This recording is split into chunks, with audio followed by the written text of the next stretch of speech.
مطلب ہے بھائی یہ چراگاہ جو ہے وہ کمینوں کی ہے، بربادوں کی ہے. تو آپ اور ہم کیا کر رہے ہیں؟ اسی تکبر میں ہیں. کیا تکبر ہے ہمیں؟ یہ مانیں گے، یہ نہیں مانیں گے، ہیں اللہ کی یہ بات مانیں گے، یہ نہیں مانیں گے، نبی کے سنت یہ عمل کریں گے، ایسا نہیں کریں گے. بھائی کیسے کامیابی، کہاں سے کامیابی ملے گی؟ اور اسی میں میں بار بار عرض کر رہا ہوں، یہ باتیں بہت دل سوزی سے عرض کر رہا ہوں، چیخ رہا ہوں، چلا رہا ہوں کہ اللہ کہہ رہا یا ایتھا النفس المطمئنہ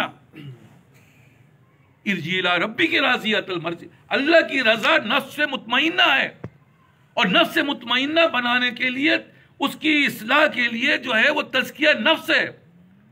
اور تزکیہ نفس جو ہے وہ رضا پیدا کرتی ہے اللہ کی. وہ جیسا کہتا ہے ویسا کرتا ہے.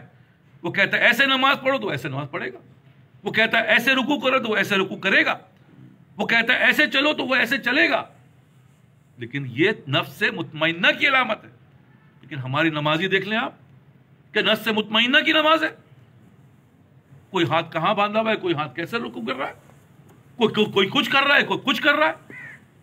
کسی کو اس بات کا احساس نہیں کہ اللہ کہہ رہا ہے، نبی نے کر کے دکھا. ہر چیز کے بعد سجدے میں جاؤ تو پہلے ناک لگاؤ پھر ماتھا لگاؤ. اور علمان الحفیظ میں بہت عرض کر رہا ہوں کہ یہ ہمارے یہاں ناک ہی نہیں لگتی، نماز ہی مکروہ ہو جاتی ہے. جو پیچھے کا جو پیر ہے وہ زمین پہ ٹکنا چاہیے سجدے کے وقت، پیر اٹھے رہتے ہیں. تو کیا ہوگی بھائی، کیا رزلٹ آئے گا؟ وہی جو آ رہا ہے. گھر گھر اس وقت بے چینی ہے، پریشانی ہے. ہم نے غلط، ہمارے پاس انفارمیشن ہمیں دی گئی کہ مال آئے گا تو کامیاب، مال سے کامیابی نہیں آتی. بیوی آ جائے گی تو مسئلے حل ہو جائیں گے، بچہ پیدا ہو جائے گا تو میری زندگی سنور جائے گی، بچہ بڑا ہو جائے گا تو میرے مسئلے حل ہو جائیں گے. مسئلے تو حل نہیں ہو رہے. کیوں نہیں ہو رہے؟ یہ غلط سوچ ہے، یہ غلط انفارمیشن ہے. اللہ کہہ رہا الا بذکر اللہ تطمئن القلوب، کہ تمہارے دلوں کو سکون جو ہے وہ ذکر کے بغیر نہیں ملے گا. ذکر کیا ہے؟ یہی تو ذکر ہے. اللہ کا ذکر کا مطلب کیا ہوتا ہے؟ صرف لا الہ الا اللہ پڑھنا نہیں ہوتا، بلکہ یہ ذکر ہے کہ اللہ کس چیز پہ راضی ہے، ہمیں اس کو راضی کرنا ہے، کرنا ہی ہے. اور کرنے کے اندر جو وہ صحابہ سمجھے تھے جنہوں نے اپنی گردنیں کٹوا دی اس رضامندی کے لیے، جنہوں نے اپنے مال اٹھا دیا اس رضامندی کے لیے کہ صدیق اکبر آ رہے ہیں، نبی صلی اللہ علیہ وسلم نے کہا کہ مال چاہیے تو پورا گھر کا سامان ہی لے آئے. کیا مطلب ہے بھائی؟ عمر آ رہے ہیں تو پورا گھر کا آدھا کا سامان لے آئے. اور اسی طرح کیا کچھ ہو رہا ہے. یہ کیا تھی؟ یہ بات سمجھ گئے تھے کہ یہ آئے ہیں دنیا کو راضی کرنے کے، نہیں اللہ کو راضی کرنے کے لیے. تو اللہ کو رضا کے لیے آپ نے یہ قربانی دینی پڑے گی. لیکن ہم اور آپ تو کیا ایک وقت کی قربانی دینے کو تیار نہیں کہ ظہر کی پڑھیں گے فجر کی نہیں پڑھیں گے. ارے بھائی یہی تو امتحان ہے. 5 وقت کی نمازی سب سے بڑا امتحان ہے. دیکھو اس امتحان کو سمجھو. 5 وقت 5 طریقے کے معاملات ہیں، 5 قسم کی کیفیت ہے. فجر کی کیفیت کچھ اور ہوتی ہے، ظہر کے معاملات کچھ اور ہوتے ہیں، عصر کے وقت کچھ اور معاملات ہوتے ہیں، مغرب اسی طرح عشاء تک دیکھو ایک جیسا نہیں ہوتا. اللہ کہتا ہے 5 وقت آ کے دکھاؤ تو 50 صبح کی نماز تو پڑھ سکتا ہوں لیکن ظہر میں پھنس جاتا ہوں کیوں کام کرنے جاتا ہوں یا فلاں وقت فلاں کام کر رہا ہوں. ظہر تو پڑھ لیتا ہوں لیکن عصر کی نماز نہیں پڑھ پاتا ہوں. ہمارے اندر یہی تو باتیں ہیں. امتحان تو فیل ہو گئے کیونکہ بنیاد ہی یہی ہے. لیکن سب سے پہلے بنیاد جمے گی ہر حال میں. کیا شادی ہو گئی تو شادی میں نماز ختم، آج فلاں ہو گیا فلاں میں جماعت ختم. یہ کہاں سے لائے ہو یار؟ یہی تو امتحان تھا کہ آج تو سارے گھر میں دعوت تھی اس لیے آج نماز ان اللہ میں قضائی ہو گئی، ادا کیا ہونی تھی. تو وہی تو امتحان کا وقت تھا جس کی وجہ سے ہماری ترقی ہوتی ہے. لیکن وہ ترقی تو ہو ہی نہیں رہی کیونکہ امتحان میں تو فیل ہے. آج تو ایسا ہو گیا اس لیے چھوڑ دیا. وجہ ایسا اللہ کو اللہ معاف کرے، اللہ معاف کرے. ہم کیا سمجھتے ہیں بالکل ہی جس کے حکم کو ہم کوئی سمجھتے نہیں یار. ہوگا ٹھیک ہے جانے دو، تب چلتا ہے، کچھ بھی نہیں چلتا. غلط فہمی مبتلا ہو. وَمَن يَعْمَلْ مِثْقَالَ ذَرَّةٍ خَيْرًا يَرَهُ، ذرے برابر خیر کا حساب ہوگا اور ذرے برابر شر کا حساب ہوگا. قرآن کی آیات ہے. ذرہ تو آپ دیکھ لو کیا ہے، رائی کا دانہ جو ہے اتنے برابر بھی ہوگا. تو معاملات تو اس نوعیت کے ہیں. اور ہم اور آپ تو بغلے بجا رہے ہیں صاحب ہم تو بڑے کامیاب. غلط فہمی ہے تمہاری. کامیابی صرف اللہ ہے. بار بار عرض کر رہا ہوں, کامیابی صرف اللہ ہے, اور اللہ کو حاصل کرنے کا طریقہ بتایا جا رہا ہے. کیسے کرو گے؟ تم نہیں کر سکتے, ناممکن ہے. کیا کروں؟ دیکھو اللہ ہی سے کہو, یا اللہ آپ ہی کریں گے, آپ میرے رب ہیں, آپ میرے مالک ہیں. یا اللہ میں بڑا کم پھنس گیا ہوں, میں ان حالات میں, یہ معاملات ہیں, ایسے ایسے حالات ہیں, میں کیسے کروں؟ آپ کے فضل کے بغیر نہیں ہو سکتا. یہ کرو جو حقیقت ہے. اس کے بعد دوسرا کیا ہے؟ اس صحبت کو اختیار کرو جو اللہ کہہ رہا ہے. اے ایمان والو کونوا مع صادقین, نیک لوگوں کی صحبت اختیار کرو. یہ کیوں کہہ رہا اللہ؟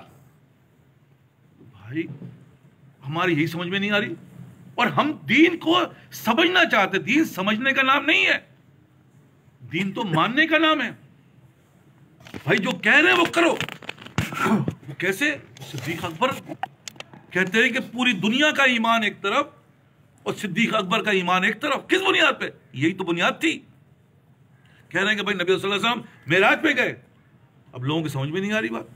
ارے کہے چلے گئے ہے, اتنے دور کا راستہ, اور گئے کیسے اور آئے کیسے اور فلاں کیا. جب صدیق اکبر بتایا گیا بالکل حق ہے, حق کہہ رہے وہ نہ چو اور نہ چرا. اسی طرح دین تو ماننے کا نام ہے, دین سمجھنے کا نام تھوڑی ہے.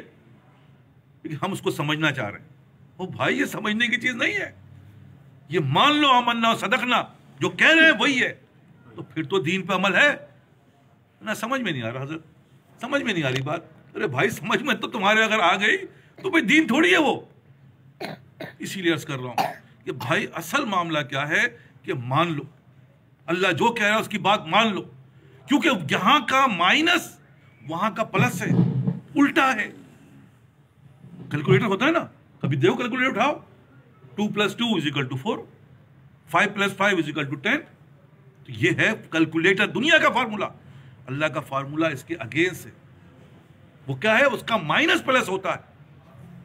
اور یہی ہماری زندگی جو گزر گیا, کیا پلس میں گزرا یا مائنس میں گزرا؟ تو پتہ چلتا ہے کہ نماز کے لیے تم نے نیند کو مائنس کیا, اس کا مطلب پلس ہو گیا. حضرت نبی صلی اللہ علیہ وسلم نے قربانی کی اور گوشت گھر میں بھیجا. کچھ دیر بعد واپس آئے تو پوچھا بھائی کہاں ہے وہ؟ تو بتایا گیا کہ حضرت رسول اللہ سب جو ہے وہ تو جو ہے وہ خرچ ہو گیا, بڑھ گیا, چلا گیا. نہیں, وہ بچ گیا, اور جو بچا ہوا ہے یہ ہے ہمارے مطلب خرچ ہوا. تو وہ جو ہم نے اللہ کے پاس بھیج دیا وہی تو بچا ہوا ہے. اسی طرح یہ نیکی بچی ہوئی ہے. لیکن نیکی بچی ہوئی کہاں ہے ہی نہیں نیکی, کیونکہ نیکی نیکی کو کھینچتی ہے. تم اس کے بغیر رہ نہیں سکتے, یہ اس کی کسوٹی ہے. کہ ہم تو بہت مطمئن ہیں, جیسے میں بار بار کر رہا ہوں, کسوٹی پہ آزماؤ. تم نماز نہیں پڑھتے, اللہ تمہیں پڑھواتا ہے. تم اب سب پہ نہیں آتے, اللہ تمہیں پہنچاتا ہے. تم یہاں بیٹھے نہیں ہو, یہی چیزیں تو کسوٹی ہے. اگر اللہ مجھ پہ مہربان ہے, اللہ مجھ پہ جو رحمت کا معاملہ ہے, تو مجھے اس بات کی توفیق ملے گی, ان سنتوں کی توفیق ملے گی. ایسے لوگ ملیں گے جو اللہ تعالیٰ اس کی ترغیب دلاتا ہے. نہ کچھ بھی نہیں ملنا. 2 آرزو میں کٹ گئے, 2 انتظار میں, لیکن پچھتاؤ گے. بار بار کہہ رہا ہوں پچھتاؤ گے. بہر غافل یاد رکھ پچھتائے گا, یہ منقش سانپ ہے ڈس جائے گا.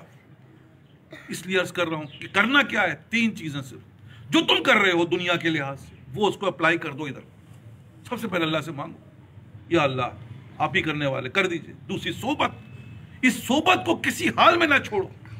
اس کو اللہ بول رہا ہے کہ کونوا مع صادقین, نیک لوگوں کی صحبت اختیار کرو. اور سورہ فاتحہ کے اندر یہی کہہ رہا ہے, اہدنا الصراط المستقیم صراط الذین انعمت علیہم. صراط الذین, صراط جو صراط مستقیم ہے وہ کیا ہے؟